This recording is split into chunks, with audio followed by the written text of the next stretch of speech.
तो स्वागत है आप सभी का हमारे यूट्यूब चैम्पियन कोचिंग क्लासेस में। तो जुड़ चुके हैं प्यारे साथी हमारे साथ चैम्पियन परिवार में। तो चलते हैं अपने टॉपिक की ओर। आज का हमारा टॉपिक है पवन केकई का अनुताप। पवन द्योति का हमने पढ़ चुके हैं और हमारा केकई का अनुताप जो कि हमने एक पद्यांश पढ़ चुके हैं। आज हमारा दूसरा पद्यांश है, तो जान लेते हैं। एक एक शब्द का अर्थ जान लेंगे, क्योंकि जब हमें अर्थ एक एक शब्द का अर्थ पता होगा तो हमें व्याख्या बनाने में बहुत ही आसान होगा। तो चलते हैं, एक एक शब्द का अर्थ जानते हैं। और हमारे प्यारे साथी जुड़े हैं तो पेन क्या आपकी कॉपी के साथ ज़रूर जुड़ें, क्योंकि आप साथ में लिखते चलेंगे पढ़ते चलेंगे तो अच्छे से समझ में आएगा। अगर आप लोगों को नहीं आता तो डोंट वेरी, हम आपके साथ हैं, बस आप लोग हमारे साथ जुड़े रहें। तो हम चलते हैं, एक एक शब्द का अर्थ जान लेते हैं। हे,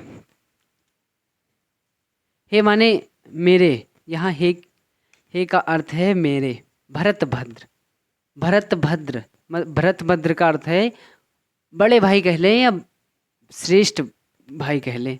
अब माने अभी।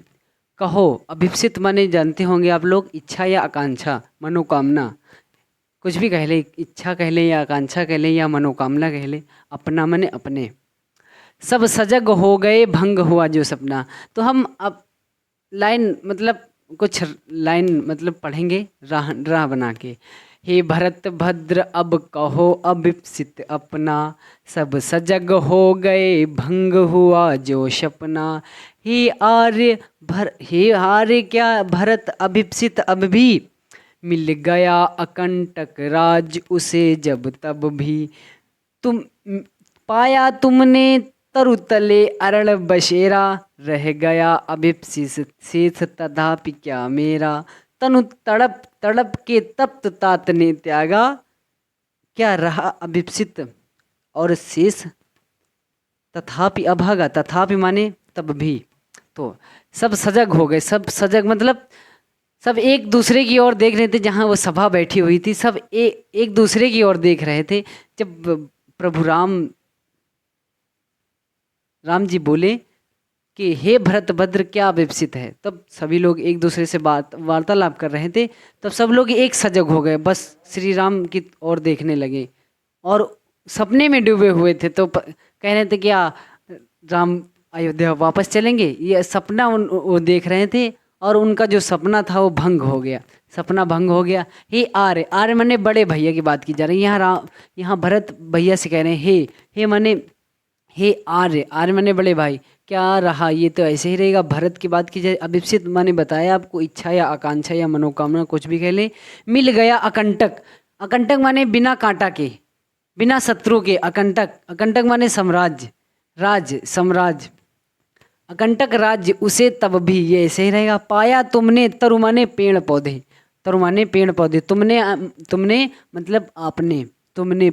तरु, तरु माने पेड़ पौधे, जानते होंगे तरु, तरु का अर्थ होता है पेड़ पौधे। तरे नीचे, अरण्य माने जंगल होता है। बसेरा माने वास, वनवास, मतलब जहाँ, क्योंकि उनको 14 वर्ष का वनवास हो गया तो बसेरा, वहीं वन में बसेरा करते थे।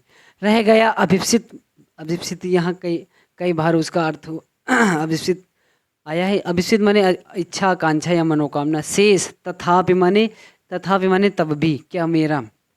तनु तड़प तड़प के, तड़प तड़प तड़प कष्ट होकर के, तड़प तड़प के। तप्त माने पिता होता है, तात माने पिता होता है, तप्त माने तनु तड़प तड़प के तप्त तात ने त्यागा। जो भगवान राम के पिताजी थे वो तड़प तड़प के, जब भगवान राम अयोध्या जा रहे थे तब वो दशरथ तड़प तड़प के अपने प्राण को त्याग दिए थे।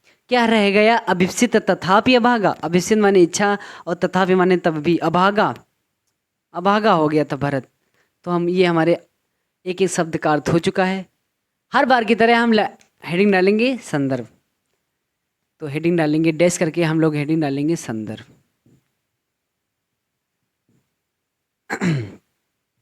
डैश करके लिखेंगे हेडिंग। संदर्भ बता दें आपको, प्रस्तुत पद्यांश हमारी पाठ्यपुस्तक हिंदी के केकई के अनुताप नामक पाठ से लिया गया है। इसके रचयिता या लेखक मैथिली शरण गुप्त जी हैं, ये हमारा संदर्भ होगा। फिर हम हेडिंग डालेंगे प्रसंग।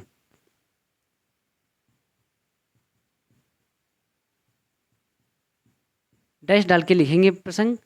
प्रस्तुत पद्यांश में प्रस्तुत पद्यांश में कवि ने बताया है श्री राम जी भरत की मनोकांक्षा को जानने के लिए और उसके द्वारा बताई गई जो बातें थी उसको जानने के लिए बहुत ही सुंदर वर्णन किया है। ये हमारा प्रसंग होगा।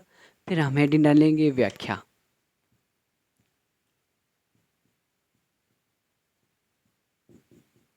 व्याख्या आप चलिए हम आपको बताते हैं व्याख्या।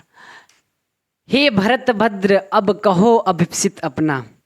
जब प्रभु राम भरत से कह रहे हैं कि हे भरत भद्र, हे बड़े श्रेष्ठ भाई, कहो आपकी क्या इच्छा है, क्या मनोकामना है।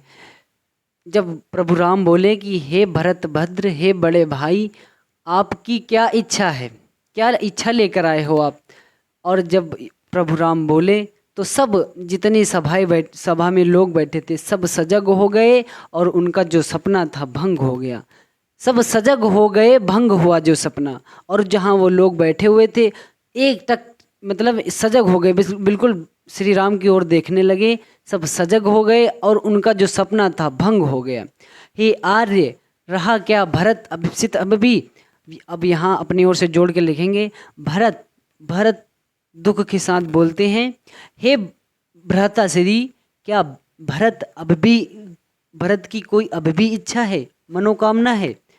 क्या अब भी भरत की कोई इच्छा या मनोकामना है। जिसे अकंटक राज्य मिल गया हो, बिना कांटा के, बिना शत्रु के अकंटक राज्य जिसे मिल गया हो, क्या उसकी कोई भी अभी मनोकामना या इच्छा है। जिसे अकंटक राज्य मिल गया हो। पाया तुमने तरुतले अर्ण बसेरा, कि आपने तो तरुतले पेड़ों के पौधों के नीचे जंगल में अरण बसेरा पाया है। मेरे ही कारण यहाँ पर जोड़ के लिखेंगे, मेरे ही कारण आपने जंगल में पेड़ के नीचे जंगल में बसेरा पाया है। रह गया अभिप्सित से तथापि क्या मेरा, अब मेरा क्या, तथापि अब मेरी क्या इच्छा रह गई कि मेरे ही कारण आपने जंगल में बसेरा पाया है। तनु तड़प तड़प के तप्त ताप्त न तागा। और भरत कहता है कि मेरे ही कारण पिताजी की मृत्यु तड़प तड़प कर हो गई। मेरे ही पिताजी ने मेरे ही कारण अपने प्राण को तड़प तड़प कर त्याग दिया। और क्या रह गया अभिप्सित और तथापि भागा। क्या तब भी इस अभागे की कोई इच्छा या मनोकामना है, जिसके कारण उसके पिता ने प्राण को तड़प तड़प कर त्याग दिया हो। क्या वो अभागा भरत की कोई भी अभी मनोकामना या इच्छा है। तो ये हमारे व्याख्या है। और आपको हम आगे और हमारे जो क्वेश्चन आंसर होते हैं उनको भी जान लेते हैं, क्योंकि 2-2 नंबर के क्वेश्चन आंसर होते हैं, 10 नंबर के क्वेश्चन आंसर होते हैं। तो हम क्वेश्चन आंसर को बताते हैं। तो हम जान लेते हैं प्रश्नों को, क्योंकि हमारे बोर्ड परीक्षा में 2-2 नंबर के प्रश्न होते हैं। तो सबसे आप देखेंगे लिखा होता है उपयुक्त पद्यांश को पढ़कर दिए गए प्रश्नों के उत्तर दीजिए।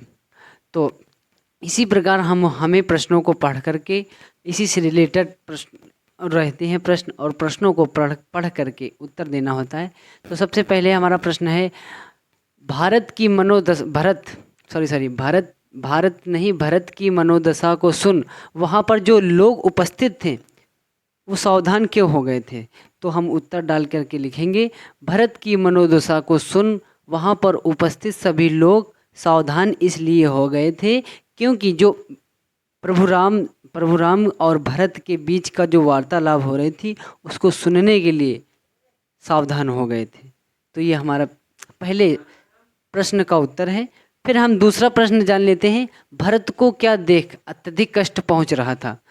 तो हम उत्तर डाल करके लिखेंगे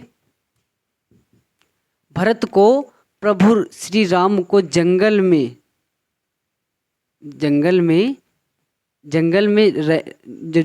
प्रभु श्री राम रहते थे, भरत को प्रभु श्री राम को जंगल में देखकर अत्यधिक कष्ट हो रहा था। तो ये हमारा उत्तर हो गया। फिर हम तीसरा प्रश्न देख लेते हैं। उत्तर डाल के लिखेंगे कि तनु तड़प तड़प के कौन सा हमने आपको बताया है कि जहाँ वर्णों की आवृत्ति बार बार हो वहाँ अनुप्रास अलंकार होता है। तो तनु तड़प तड़प कर तप ततात में कौन सा अलंकार है? तो हेडिंग डाल के लिखेंगे तनु तड़प तड़प कर तप ततात में अनुप्रास अलंकार है। फिर हम चौथा जान लेते हैं, प्रस्तुत पद्यांश में किसकी भावुकता का वर्णन किया गया है? तो उत्तर डालकर लिखेंगे प्रस्तुत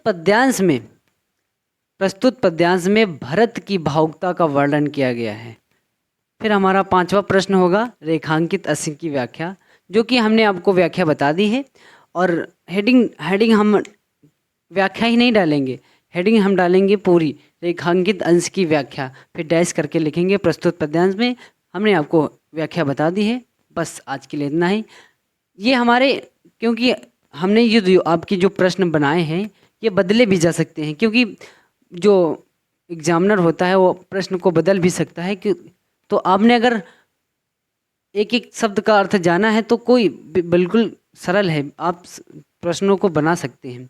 तो प्रश्नों को चेंज भी कर सकता है एग्जामिनर।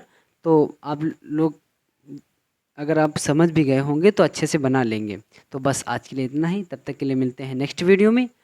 जय हिंद। प्यारा सा कमेंट बॉक्स में ज़रूर छोड़िएगा। नमस्कार।